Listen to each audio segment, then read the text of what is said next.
Good evening. The Secretary General will update you on the session that's just finished, and then he'll be here to take your questions. Secretary General. Good evening. Today, defense ministers addressed the situation in the wider Middle East and North Africa, and what more NATO can do to contribute to stability and security.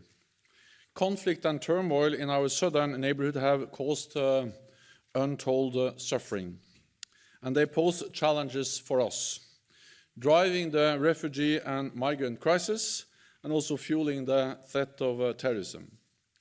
This is why NATO and NATO allies have been engaged in the region for many years, and working together with our partners from the region, we have made remarkable progress in the global coalition to defeat ISIS, liberating all the territory and the millions of people this brutal terrorist group once controlled. Today, Allied ministers reaffirmed our support to Iraq and agreed in principle to enhance NATO's training mission. In the first instance, this will consist of taking on some of the global coalition's current training activities. Ministers also agreed to explore what more we can do beyond this first step.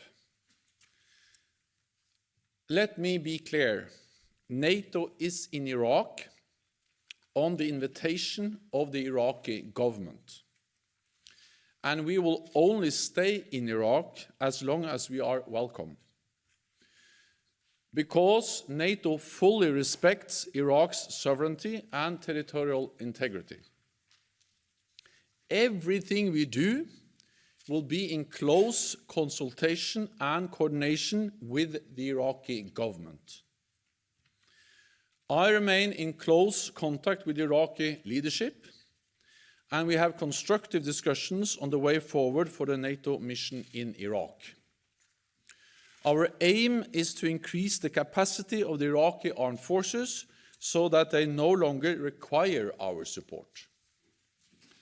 Together, we are committed to fight terrorism and ensure that ISIS does not come back. Over the past years, the Iraqi people and the Iraqi forces have demonstrated great courage and commitment in the fight against terrorism. We commend them for their sacrifices. Ministers also discussed the situation in the wider Middle East and North Africa, and they decided to further explore what more NATO can do to fight terrorism, build stability, and strengthen our partnership across the region. We also addressed Afghanistan, and we continue to consult closely on the way forward. NATO fully supports the US-led peace efforts, which can pave the way for inter-Afghan talks. But the Taliban need to demonstrate that they are both willing and capable to deliver a reduction of violence and contribute to peace in good faith. The aim of our resolute support mission is to strengthen the Afghan security forces so they can fight terrorism and create the conditions for peace.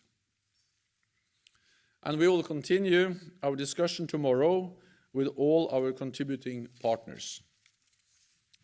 Tonight, we will discuss our cooperation with the European Union. The EU High Representative Vice President Josep Borrell will join us for the first time, together with our partners Finland and Sweden. NATO and the European Union are two sides of the same coin, so we will consider what more we could do together to deepen our unique partnership and strengthen our security. And with that, I'm ready to take your questions. Okay, we'll start with the BBC.